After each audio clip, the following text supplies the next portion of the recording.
lot is known about bumblebees, and that's another reason for doing this study. As I mentioned before, everybody cares about honeybees because of their economic importance and the fact that you can move them around and have them pollinate what you want them to pollinate and things like that. For bumblebees, so even though they are solitary bees, they actually still produce a bit of a hive. Not as big as a honeybee's hive, but they still will have at a maximum about around 100 workers or so working out of this hive. And just one queen? Just one queen. Okay. She will produce other queens that eventually will go out and hibernate, because a bumblebee queen only lives for one whole year. They are born somewhere between like mid and late summer. They hibernate over the winter, emerge in the spring, build up their colony, and then produce more queens. And so that's the reason why they're still considered solitary, because the queens hibernate alone.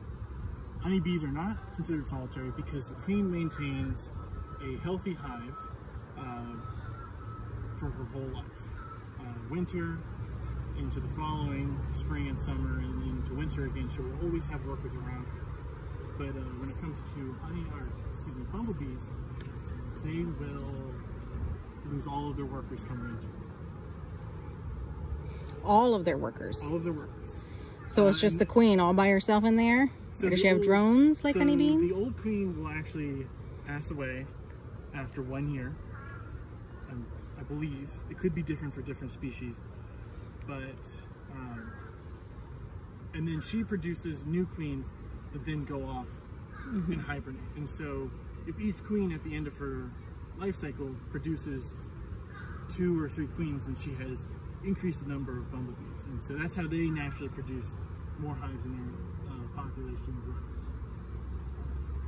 Interesting. What's also interesting is that they actually build their own type of beeswax as well. At least most do. It's a little different from beeswax, but they build these baskets that they fill with nectar and pollen. Oh. And then that's what she lays her eggs in.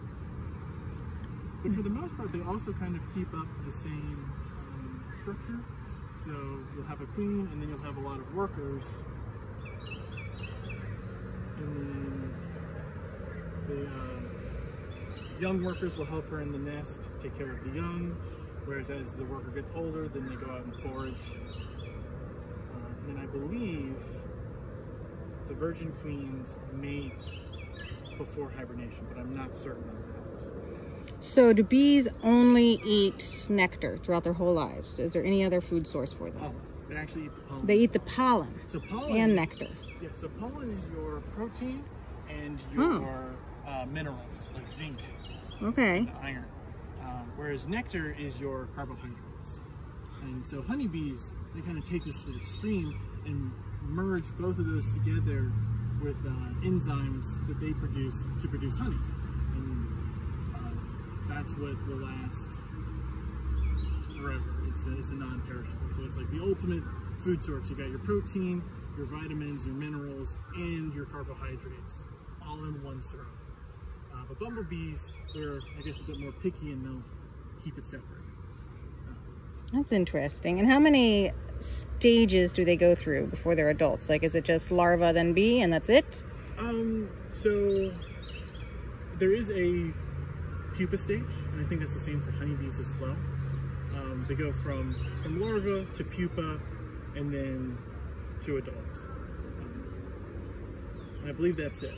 I'm not too certain if there are any other steps, but for the most part, it's when they become a pupa that then they get their actual more adult-looking legs and the start of their wings, and then through molting cycles those grow, and then they harden off their exoskeleton and become adult, and then they're able to emerge. I like it.